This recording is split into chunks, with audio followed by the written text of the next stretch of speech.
तो नोटबंदी पर पीएम मोदी ने पूर्व पीएम मनमोहन सिंह के लगाए गए आरोपों पर जवाब दिया है। पीएम मोदी ने आज बगैर पूर्व पीएम मनमोहन सिंह का नाम लिए ये कहा कि नोटबंदी के फैसले की आलोचना वही लोग कर रहे हैं जिन्हें इसके लिए वक्त नहीं मिला, और अगर वो 72 घंटे दे देते तो यही वो लोग हैं जो उनकी वाहवाही करते।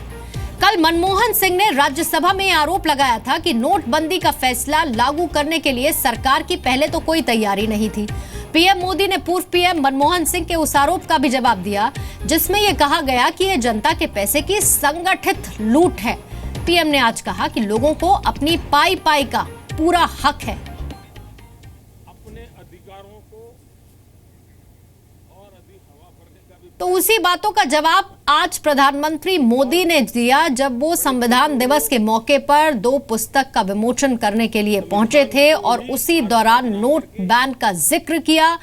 बिना मनमोहन सिंह का नाम लिए उन तमाम आरोपों का जवाब दिया जिसे लेकर कल सदन में सवाल उठाए गए थे। इन दिनों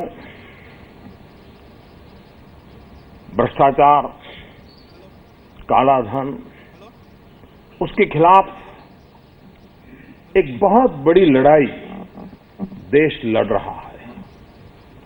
देश का सामान्य नागरिक इस लड़ाई का सिपाही बना है।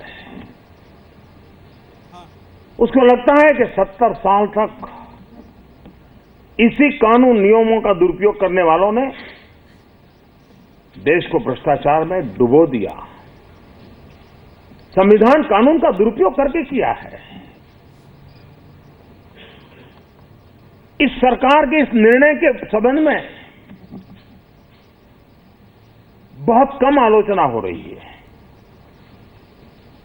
लेकिन कुछ लोगों की आलोचना क्या है? आलोचना ये है कि सरकार ने पूरी तैयारी नहीं की।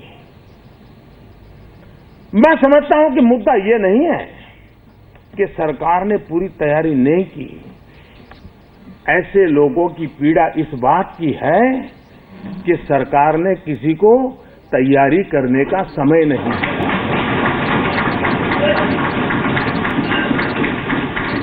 दुख इस बात का है, अगर उनको एक 72 घंटे भी तैयारी करने के लिए मिल जाते तो वाह वाह, मोदी जैसा कोई नहीं। कितना बड़ा अहम कदम उठाया।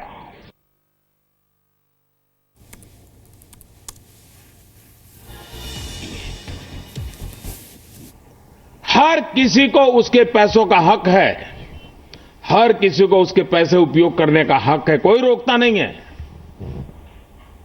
लेकिन जरूरी नहीं कि हर बार नोट हाथ में हो तभी उपयोग हो। आज व्यवस्थाएं बहुत उपलब्ध है। आप अपने मोबाइल फोन से भी अपने सारे रुपये जहां खर्च कर रहे हो कर सकते हो। आपके पाई पाई पर आपका हक है।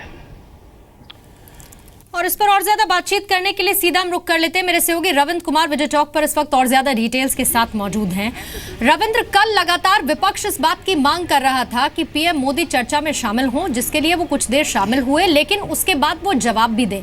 क्या आज पीएम मोदी का ये बयान उन आरोपों का जवाब माना जाए जो कल उन पर लगाए गए सदन के भीतर?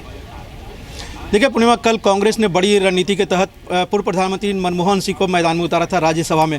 मनमोहन सिंह पूर्व प्रधानमंत्री हैं, साथ ही अर्थशास्त्री भी हैं, इसलिए लगभग 10 मिनट के भाषण में उन्होंने जीडीपी से लेकर सरकार की तैयारियों से लेकर लोगों की परेशानी सबका आरोप लगाते हुए कई तरह के उन्होंने प्रधानमंत्री नरेंद्र मोदी को घेरने की कोशिश की थी। और आज अपने 15 मिनट के भाषण में प्रधानमंत्री नरेंद्र मोदी ने इशारों में डॉक्टर मनमोहन सिंह को जवाब दिया है और कहा है कि जो उन्होंने आरोप लगाया था कि लोगों का पैसा है उनको निकालने नहीं दिया जा रहा है, उन्होंने जवाब दिया कि पाई पाई पैसा उनका है, उनका पूरा हक है।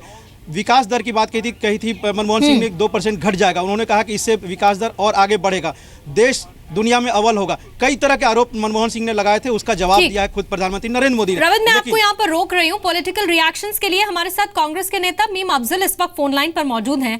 मीम अफजल, क्या प्रधानमंत्री के दिए गए इस आश्वासन के बाद कांग्रेस को उन आरोपों का जवाब मिला जो कल सदन के भीतर उठाए गए? देखिए, अपने हामियों में जवाब नहीं दिया जाता, जवाब उनको दिया जाता है जो सवाल पूछ रहे हैं, और वो पब्लिक प्लेटफॉर्म से जवाब देना अलग बात है और पार्लियामेंट के स्थल पर बैठ करके जवाब देना बिल्कुल अलग बात है।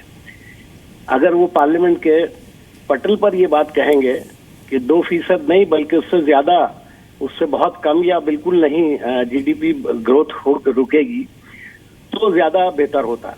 दूसरी बात ये उन्होंने कहा कि तकलीफ इस बात की नहीं है कि तैयारी नहीं हुई थी, बल्कि तकलीफ इस बात की है कि हमने तैयारी का मौका नहीं दिया।